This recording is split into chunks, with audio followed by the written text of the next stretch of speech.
Hi everyone, welcome to another episode of Square Peg, Square Hole Live. Today we're going to be talking about the ROI of an LOR. So what exactly does that mean?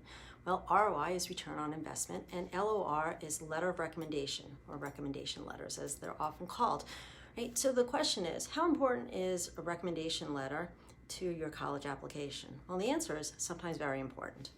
This year was one of those crazy years as high school seniors were starting to apply to colleges.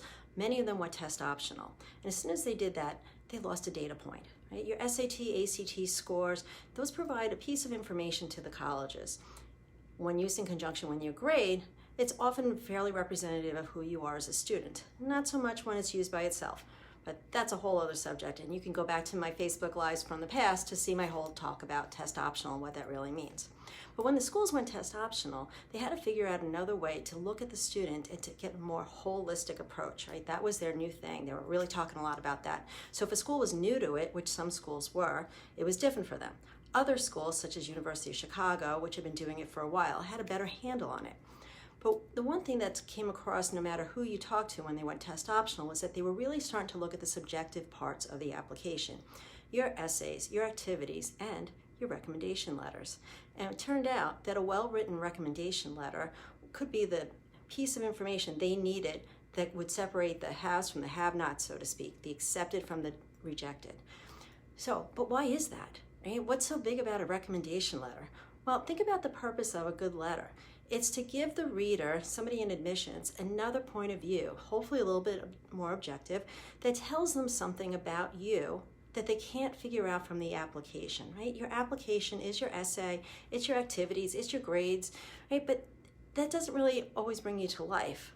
Recommendation letters can help bring one more side of the story, right? So it gives some insights into who you are as a person, as a student, some of your abilities, your interests, and that's both on and off the field, so to speak, in class, out of class, right? So if you are working, if you're involved in activities, if you are playing a sport, the people who see you there, as well as your teachers, can provide really good information to a school, in addition to the guidance counselor letter, right? So every college requires a guidance counselor letter.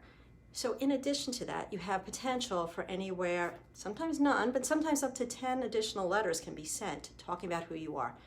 Little piece of advice, you never want to send 10, 2 to 3, absolute max, right? But it can give examples of who you are, and it can give some background information, because sometimes you have a story that needs to be told, but you don't want to be the one to tell it, right? There's something else that's more important for you to get across in your essay, but sometimes there is a backstory that needs to be told, and that's what these recommendation letters can do for you. Admissions office will tell you that they are looking for reasons to accept you, not deny you. They really want to have a full class. And even when the numbers are crazy, right? NYU had over 100,000 applications this year. UCLA had 140,000. Right? So even when the numbers are that high, I know it's hard to believe, but those admissions counselors are really looking for reasons to take you. Unfortunately, they're limited by the amount of physical space on campus.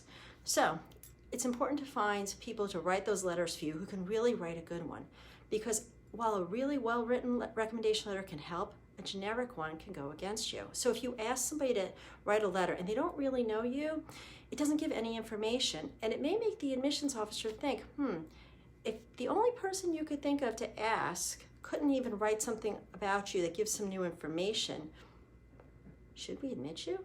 Right? And so I've heard those kind of stories where the letters were very generic, didn't give much information, and those students were passed over. Because remember, when you have a class, even if it's a class size of 10,000 for an incoming class, there are a lot of students that are getting denied, right? So they have such a huge pool to pull from that you really want to make sure you give yourself the best possible chance of being on that accepted side.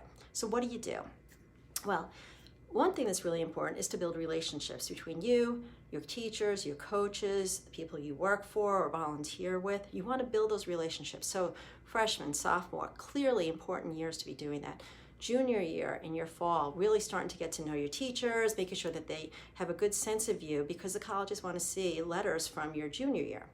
Now, juniors might be going, but it's June, it's too late. Well, it's not too late, right? Even though it's May, teachers are going to be writing these letters either in the summer or in the fall, so you still have some time.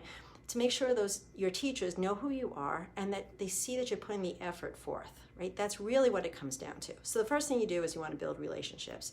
Second thing is you want to choose your recommenders very carefully. Who are the people who have really seen you progress and grow and develop in their class?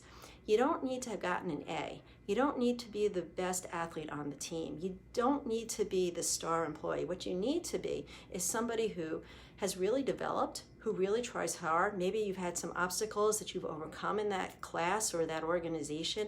Right? You want to show that you're really putting forth your best effort, because the person with an A who's not trying may not get as good a recommendation letter as the person with the B or the B minus who really has been putting in the time to improve themselves. Right? You want to ask your potential recommenders in May or June of junior year, because that gives them the full summer to write those letters.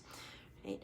And then for some of those people, you might want to create a brag sheet. Not everybody wants one, but for those who will take it, it could be simple as a list of your activities, but that's not enough, right? You want to give them a little bit more. What are the majors you're thinking about? What are some of the schools you're thinking about? What's some successes that you had, right? So putting that together and giving it to somebody who might need a little bit more information to fill out the picture can be really helpful, right? So, and if you have any questions about that, by all means, go to my website, spsh.coaching.com, right? spshcoaching.com. And you go to my resource page, and on there you will see instructions for writing a brag sheet. If the person wants it, great. It can be really helpful for your guidance counselor, especially those who have huge caseloads of a couple hundred students. This can be really useful for them to ensure that they capture the real you when they put it forth to the colleges. And don't forget, very important, when all is said and done, make sure you send a thank you note to those recommenders, because they took time out of their busy schedules to do that. And some of your teachers are going to be asked for a lot of recommendation letters. Those who write really good letters, everybody wants them to do it. So make sure you tell them that you appreciate the effort that they put into that. It'll go a long way. This is me signing off for spshlive.com. By all means, check me out on my YouTube channel, Facebook, and anytime you want to reach out to me, just connect through my website. I'd be happy to chat.